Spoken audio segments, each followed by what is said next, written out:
Let's dive into a wild explainer today. Could Earth actually support a mind-bending 100 billion people? That's 12 and a half times our current population, way past the UN's peak projection of 10 billion. So, where do we put everyone?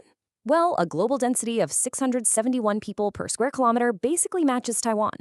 Megacities are the answer. High-density hubs like Paris or Seoul prove you can live closely without sacrificing quality. What about water? Desalination is super feasible now, costing literally just 40 cents a cubic meter. The real catch is brine waste. We gotta safely extract those minerals to keep marine ecosystems perfectly balanced. How do we feed everyone? Look at the Netherlands. They feed millions using precision greenhouses and extreme land efficiency.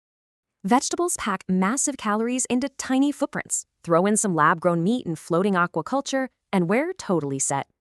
But here's the ultimate boss fight. Energy. A 100 billion population demands an absolutely staggering 11.5 million terawatt-hours yearly. Even with insane 50% efficient solar panels, we'd literally have to cover the entire North American continent. A huge, realistic solar setup would unfortunately only give us 23% of what we desperately need. So how do we possibly generate that massive 77% shortfall without gobbling up all our precious land? The ultimate, hyper-efficient answer here is nuclear energy. Its power density is just an absolute game changer. Nuclear has a surprisingly tiny footprint. Renewables like wind need roughly 360 times more land to match it. Building 13,400 nuclear plants completely wipes out that deficit. And get this, they'd only take up land matching Taiwan. But hold on, current uranium reserves would only last about 160 years at this massive scale. Luckily, we can extract it from seawater or use abundant thorium. Breeder reactors even multiply our reserves 140 times. So, when could this happen?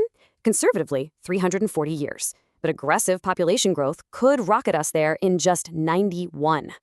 The big takeaway? Human ingenuity and smart resource management can stretch our planetary limits way farther than we think. Which leaves us with one wild thought. If we can engineer utopia for 100 billion, what's stopping us today?